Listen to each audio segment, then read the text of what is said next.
Hello and a very warm welcome indeed to Quadriga, coming to you from the heart of Berlin. And this week the focus is on US President Donald Trump. He was, of course, sworn into office last January and will shortly complete 1 year in the White House after what has been a truly helter-skelter first 12 months, featuring non-stop running battles with his critics, his enemies and even his allies. Now a new book, Fire and Fury, by journalist Michael Wolff, portrays a president and a White House that are both, it seems, out of kilter. So our question this week on Quadriga is Trump's first year beyond all reason, ? And to discuss that question, I'm joined here in the studio by three excellent observers and analysts, beginning with Matthew Karnitschnig, the chief Europe correspondent at Politico. And Matthew argues that it might be tempting to dismiss Donald Trump as a clown without a coherent agenda, but that, he says, would be a mistake. Also with us is Christiane Meier, a very familiar face from German TV's ARD network. She believes, crazy or not, Trump is divisive and destructive, but worse still are the people who are letting him get away with it, she says. She smiles too, yeah. And a warm welcome too to Anna Sauerbrey, opinion editor with Berlin's Tagesspiegel newspaper and a contributing writer for the New York Times. Anna says US foreign policy under Trump is not beyond reason, and it's probably not really Trump's own foreign policy. Interesting, yeah? I look forward to talking about that. But first of all, Anna, let's talk about this book, Fire and Fury, from Michael Wolff, about goings-on in the White House, about the president. You, as somebody who is a sort of a keen student of US politics, I'm eager to hear what you have to say about this book. Well, it's entertaining in a terrible way, as the whole Trump presidency is. And I think that's what struck me most, is like you read it and you want to go on reading it because it's like a really entertaining piece of journalism.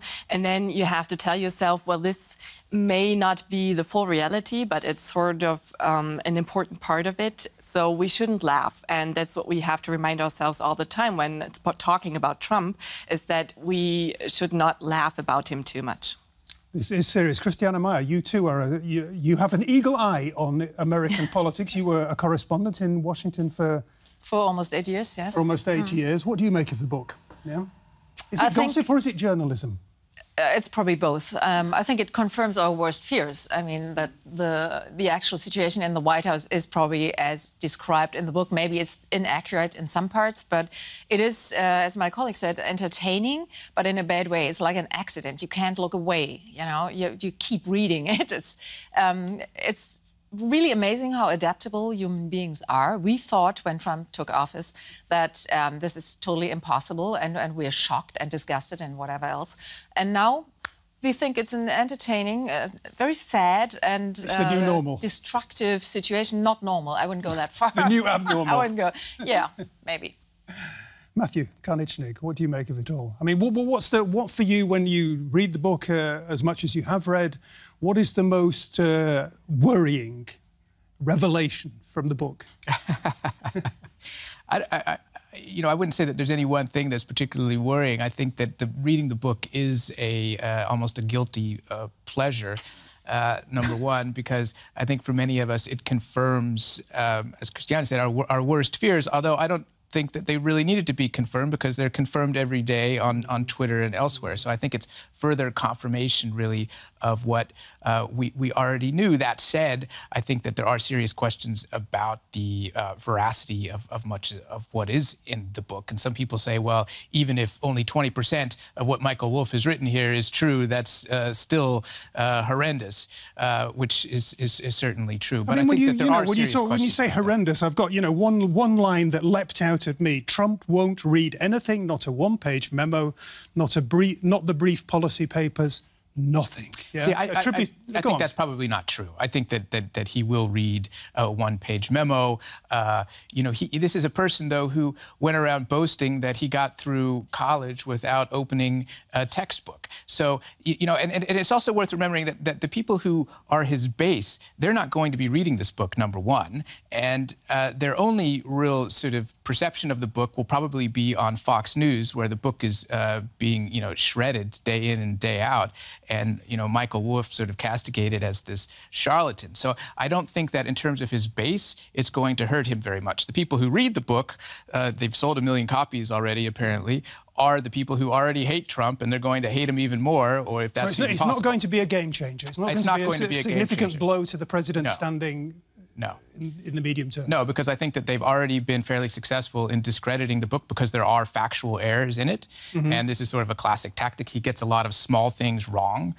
He has written the book in a style that is, I think, for a journalist somewhat dangerous because he's trying to recreate conversations, and it's written, almost like a thriller in that or a novel. And these are conversations that he didn't witness firsthand, so that's always problematic. And there are a number of cases that have been pointed out where there are actual factual errors, and that undermines the book. And that's why I say it's fun to read, but I think you have to take everything in it with a grain of salt. But am I right in saying that it has nevertheless got under the president's skin? Anna, go on. Okay. Yeah, I would say yes. And I agree it will probably not end the presidency. But I disagree in one point. I think some of the people of his base will read it because we have seen a little change there. I mean, there are people now in the social networks you can follow who say, well, I voted for him, but that is not exactly what I wanted in the end. So I think it will add to the, discreditation of the president in a way, but it will not end his presidency, so it will have an influence in any case. And Anna, one final comment. I mean, I'm interested because we haven't mentioned it yet. I mean, the remarkable fact that we have the US president coming out and not saying, OK, that book is out there, I'm ignoring it because it's not true, it's fake, it's lies from his perspective, but coming out and actually defending his own mental health. Strange times we live in. Yes, I mean, that was a very strange moment, maybe one of the strangest moments in this presidency, full of strange moments. And it shows how that we do have a narcissist personality in the Oval Office. That is very worrisome. But that makes the book even more problematic because in being that entertaining, in showing how his marriage works, and then that great New York Times story about how he spends his day drinking Coke Zero and watching the television. These are all facts that blur the full picture that he's actually a pretty effective president. Exactly. Let's talk about the pretty effective president, Matthew. Certainly, it is a true and verifiable fact that he's going to be marking 1 year in office very shortly. We know that much. What's your verdict? Do you agree with the ladies that he's a very effective president? Yes, definitely. And I think part of the strategy is to put this picture of complete chaos out there. He's sort of presented the presidency as this kind of reality show. We're now seeing, in response to the book, actually, to show that he is a serious person, that he can read and so forth. We're seeing the cabinet meetings being televised in part and this type of thing. But, this is one aspect of what's going on. This is sort of the public picture. And then behind the scenes, his people are systematically undoing decades of regulation in the United States, number one. If you look at what's happened at the Environmental Protection Agency, for example, it's basically being dismantled.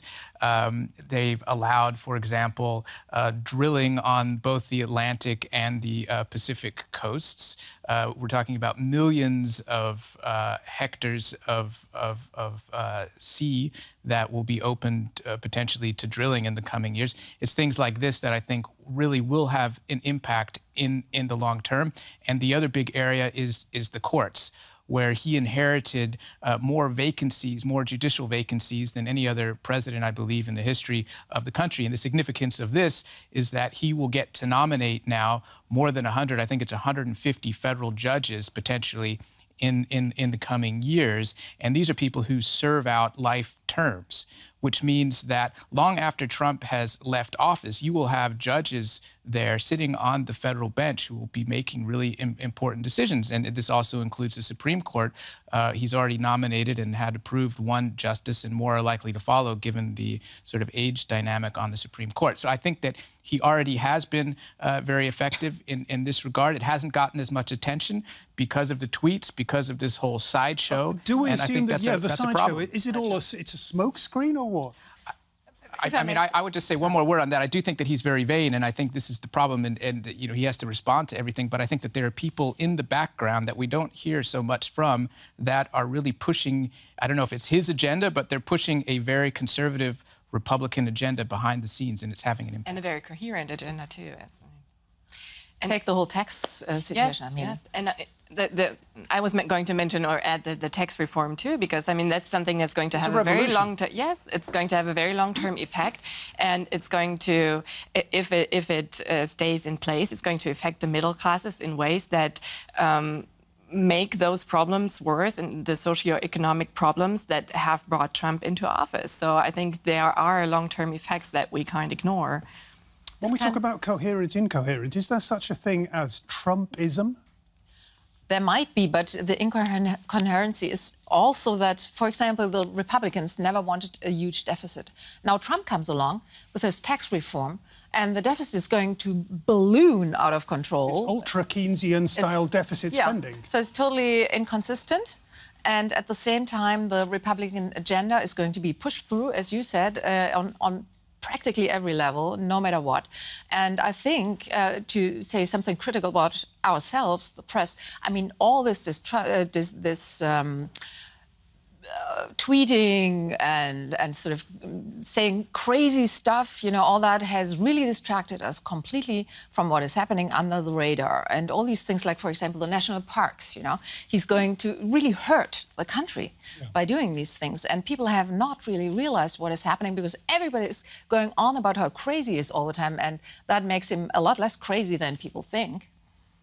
And none of you have mentioned so far, or at least I think it's true to say that, what the Washington Post says is Trump's strongest selling point, the economy. Yeah. Yeah. Well, yeah, the economy is doing well. It was doing well before, and of course, Trump will take credit for everything. He takes credit for, you know, every time the Dow Jones breaks a new record, he sends out, you know, a tweet advertising that. The economy is doing well, and I think it will have to continue to do well for him to be reelected, because people run out of reasons to vote for him. And I think that in a couple of years' time, when he faces reelection, he's going to really need to show, number one, a strong economy and a lot of progress on these other things that he promised, including the wall and a lot of the symbolic things. And he has made progress there too, though. I mean, we haven't talked about Jerusalem and certain other promises that he made. And these are, again, the things that matter to his base, even for people who don't like him. And I think depending on what the choice is, a lot of people will hold their nose and say, I really don't like him. I don't think he's a good person even, but he's better than the alternative, and he's doing a lot of what I want. And this is especially true for the Christian base, the conservative Christian base, for whom these judges, because of the decisions they make on issues like abortion and a lot of other social matters, gay marriage and so forth, that's extremely important to them. OK, we've talked about Donald Trump, the man. We've had some first impressions on his record. We haven't talked enough about foreign policy. Matthew has begun to mention it. Let's get some impressions, first of all, of what's been going on in the foreign policy field, and then we'll continue the conversation. Trump's foreign policy is driven by uncompromising egotism. America and Trump first is his motto. He wants to build a 2,000-mile-long wall along the border with Mexico and withdraw from international trade agreements. His plans to totally and completely stop Muslims from entering the U.S. have also caused outrage. A complete immigration ban has been prevented in the courts. Trump started a war of words with North Korean dictator Kim Jong-un. And he even seems to consider nuclear war to be a viable strategic option. And with his unilateral decision to recognize Jerusalem as the capital of Israel, Trump broke with diplomatic conventions, stirring up anger in the Arab world and beyond. Both his allies and opponents are baffled by his foreign policy decisions. How dangerous is this president? OK, Christiane Meier, take up that question. How dangerous? I mean, is Donald Trump a dangerous president, and who needs to be on the lookout? I don't have an answer to that because no one knows. I mean, he's definitely an erratic person, and we don't really know if he has a plan and what that plan could possibly be. I mean, even his Secretary of State is a more or less unknown person when it comes to that, and we know that he dismantled a lot of his whole staff, and that we don't even have an ambassador in Germany 1 year after Trump took office. I mean, it's weird and it's inconsistent, and nobody knows what comes next. At least I don't. Is he a foreign policy bully, Matthew? Well, clearly, I think we've seen that in the kind of threats that he's made towards North Korea, towards Mexico, China, you name it. I mean, this is just his style. And some people would argue, well, it has been affected in certain instances. Well, he would himself argue about on North Korea. There's exactly. been something of a thaw in the last week or so, the last several days, in relations between North and South Korea. Trump says it's because I threw my weight around, because I was uncompromising. Well, because I bullied. There might be something to that. If that's really in the interest of the United States is another question, because it appears that North Korea is really trying to kind of create a wedge between Seoul and Washington here by cozying up to the South Koreans. We'll see if that works. But you know, at the end of the day, it's been very disruptive. And this is something that he wanted to achieve, this type of disruption. It's been very disruptive, in particular, I would argue, to the transatlantic relationship with his criticism of NATO. And even though he hasn't really followed through on many of the threats that he's made, it has caused many people in Europe to question the United States' commitment to Europe, to the NATO alliance. And it's very problematic, I would say, for people in Europe, especially in Western Europe, who support the transatlantic relationship and want it to continue, because you have a lot of... Which is most people in Germany. Which is maybe most people, but you have mainstream people also in Germany and in the SPD, in the Social Democratic Party, for example, saying, you know, we really need to rethink this whole relationship and look at our options. And it's put wind in the sails, I would say, to people who might have been a little bit skeptical of the relationship with America to begin with. Anna, this is one of your special fields. Well, first of all, I'd like to say that as much as I agree that he's erratic, in the foreign policy area too, we do see continuities and we do see a lot of coherence, and the ideology behind this is very coherent, and it has been put out very early in the presidency by Herbert McMaster and Gary Cohn in an op-ed for the Washington Post, saying that, which is portraying the world as an arena of competing actors. And they have been going on with that, or they have been looking at the world like that ever since. And it also shows in the national security strategy that was just released in the end of last year. And this is how he looks at Europe too. And this is why we also see some continuities. He's, for example, when it comes to Eastern Europe, he's been very supportive towards Eastern Europe against Russia. And he has led some of the policies we've seen with the previous administrations in place, reinforcing troops, sending troops to Poland, the whole energy policy where Europe or U.S. economic interests in selling gas come together with their geopolitical interests. And this is all very coherent and like a block. We don't like it. Germany doesn't like it. It doesn't like that sort of hyper-realistic policies based on national interest, but that's what it is. But I wonder, is it his policy? Yes. No. Or is it the policy of coherence of the generals who are actually there in order to... This is the point that Anna was making at the top of the show. It isn't his... Yes, but as long as they get him to hold speeches that are in line with this policy, and they get him to do that most of the time, I think we can still say that it's a pretty coherent thing we're looking at. Yeah, but I think I mean, you know that they say they have to babysit him, basically, and make sure that he doesn't do anything really super stupid. So I wonder, is it a Trump coherency, or is it actually the knowledge of people who have been around for a long time in foreign policy and who know how the game is played, and even though they might more or less listen to him a little bit in what he wants, but at the same time they pretty much do what has always been done, with maybe a little shift towards Eastern Europe, yes. But all in all, I would say if it was his policy, it wouldn't be coherent at all. I think it's just they just keep it from totally ballooning out of control. And what about Germany? What about Germany's transatlantic policy? I mean, you know, Angela Merkel saying the times when we can fully rely on others are in some measure over, clearly referring to the US. Sigmar Gabriel, the foreign minister, relations between the US and Europe won't be the same anymore, even when Donald Trump leaves the White House. That signals a watershed moment in transatlantic relations. It might, actually. I think relations will be better once he's gone, and he will be gone eventually.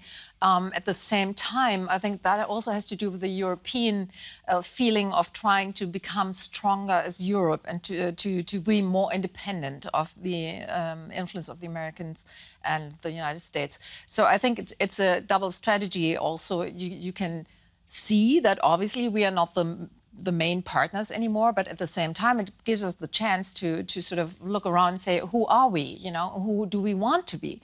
Where do we go? And what is our aim? Do we want to be Europeans? Do we want to be Germans in a special relationship? Do we want to be just part of a big scheme of Western values? Whatever, you know, so it's a redefinition of the own situation and the European situation at the same time. Okay, talking about Europe, we need to talk a little bit about what, if anything, Trumpism, as we have called it, has to do with the increasingly influential populist parties here in Europe. Certainly many populist leaders and voters around Europe see Donald Trump as an inspiration.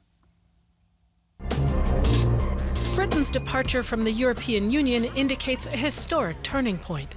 One reason so many in Britain voted to leave the EU was a fear of further immigration. In Austria, a right-wing nationalist government has formed, as in both Hungary and Poland. All three share a mistrust of what they call Brussels bureaucracy, a fear of Islam, and a desire for isolationism. Right-wing populists are now driving the political agendas in many European countries. In Germany, too, politicians are talking publicly about a conservative revolution with an emphasis on homeland, family, and Christian values. Is Donald Trump the leading figure of this new shift towards the right? America first. Yeah, Matthew, what is the overlap then between Donald Trump and Trumpism and far-right populism in Europe? I think the overlap is that many of the same forces that drove Trump into office are also present in Europe and have been present for some time. This backlash against globalization, for example, this worry about migration, the refugee crisis, and so forth. I would be careful, though, in assuming that Trump has had an effect on European politics directly. In the immediate aftermath, in fact, of his election, we had several elections in Europe where the populists didn't win or didn't perform as well as many had feared. In Austria, in the Netherlands, and in France, of course, where Macron won against the Front National. So, you know, I don't think that there's a direct correlation there. That said, this is a phenomenon throughout the Western world, if you will, this populism, and it's not going to end anytime soon. It's very virulent at the moment in Europe, in Poland, in Hungary, in Austria, as we've recently seen. And although, you know, the populists didn't win many of these elections, they overall have done pretty well in Europe over the past year. So I think that this is something that the Europeans are also going to have to continue to deal with. And obviously, last word on this, Germany, with the alternative for Germany now in the parliament is another reminder that this is a problem that remains. Anna, what has the alternative for Germany got to do with Trumpism? I absolutely agree with Matthew. I think it's parallel developments that we see with the same that came up for the same reason, but there's no or very little direct influence. Okay, well, let me interrupt you. So, but the one thing you've written about, because we're running out of time a little bit, but you've written about the zeitgeist. We're marking 50 years of 1968, a time of freedom and democracy, student protests and what have you. But there are a lot of people in Europe, there are a lot of people in the United States who are saying it was decadent, it was problematic, it was dangerous because it led to left-wing terrorism. That zeitgeist, what's the connection between the US and Germany there? Well, in both countries, we see a frustration with what liberalism or postmodern liberalism led to, and people feel like structures that of values are breaking down, and there is nothing to replace them, and they are looking for new ideologies that give them orientation in their lives. And I think this is part of where these populist movements find the force to grow. Mm-hmm. Christiane? It's tough stuff. Big topic, yeah. No, but let me say, I mean, in Germany, it's 10, maybe 14%. So the people who are really frustrated are the people who are really frustrated. That doesn't mean it's a complete change of game. And I think also, as an effect, people have try to reassure their own values, which is a positive thing to happen, you know. And so I think looking at it in a more positive way, that's a good thing. The bad thing, or the influence of Trump, the Washington Post wrote Trump lied 1,950 times so far. And nobody has really or very few people have contradicted him. The New York Times has right. So if that is the new we, you know, then we have a problem. OK, thank you very much, all three of you. Fascinating stuff. We're going to have to leave it there, though. We've been talking about Trump's first year. Beyond all reason was the question. You make up your own mind. I hope we've given you plenty of food for thought. If you've enjoyed the show as much as I have, come back next week. Until then, bye-bye. Tschüss.